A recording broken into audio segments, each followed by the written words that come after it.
यदि आप हार चुके हैं तो ये कहानी आपके लिए है, जो आपको उत्साह से भरकर नई ऊर्जा प्रदान करेगा, आपकी कमजोरी को ताकत बना देगा।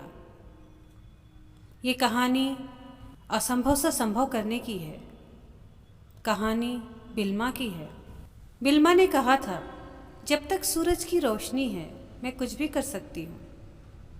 कोई भी पर्वत उतना ऊंचा नहीं है कि उसकी चोटी तक पहुंचा ना जा सके, और कोई भी कठिनाई इतनी बड़ी नहीं है कि उस पर विजय ना प्राप्त किया जा सके। बिल्मा का जन्म टेनेसी के एक गरीब परिवार में हुआ था।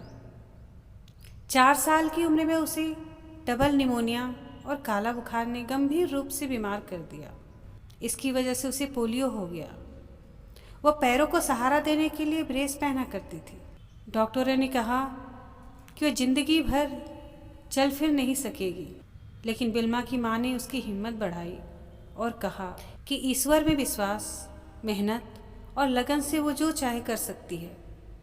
ये सुनकर बिल्मा ने कहा, माँ, मैं इस दुनिया की सबसे तेज़ धाविका बनना चाहती हूँ। डॉक्टरों के मना करने के बावजूद बिल्मा ने 9 साल की उम्र में ब्रेस को उतार कर अपना पहला कदम लिया, जबकि डॉक्टरों ने कहा था कि वह कभी भी चल नहीं पाएगी।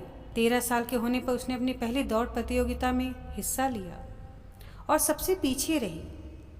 उसके बाद वो दूसरी, तीसरी, चौथी दौड़ प्रतियोगिताओं में हिस्सा लेती रही और हमेशा आखिरी स्थान पर आती थी। और वह तब तक कोशिश करती रही जब तक वह दिन नहीं आ गया जब वह फर्स्ट आई। 15 साल की उम्र में बिल्मा स्टेट यूनिवर्सिटी गई, जहाँ वह एक टेम्पल नाम के कोच से मिली।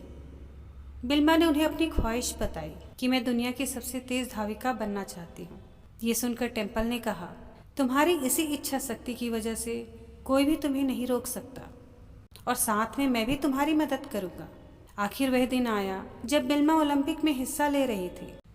ओलंपिक में दुनिया के सबसे तेज दौड़ने वालों से मुकाबला करना होता है। बिल्मा का मुकाबला जुत्ता हेन से था, जिसे कोई भी हरा नहीं पाया था। पहली दौड़ 100 मीटर की थी। इसमें बिल्मा ने जुत्ता को हराकर अपना पहला गोल्ड मेडल जीता। दूसरी दौड़ 200 मीटर की थी। इसमें भी बिल्मा ने जुत्ता को दूसरी बार हराया और उसे दूसरा गोल्ड मेडल मिला। तीसरी दौड़ 400 मीटर की रिले रेस थी और बिल्मा का मुकाबला एक बार फिर से जुत्ता से ही था। रिले में रेस का आखिरी हिस्सा टीम का सबसे तेज एथलीट ही दौड़ता है। बिल्मा की टीम के 3 लोग रिले रेस के शुरुआती 3 हिस्से में दौड़े और आसानी से बैटन बदली।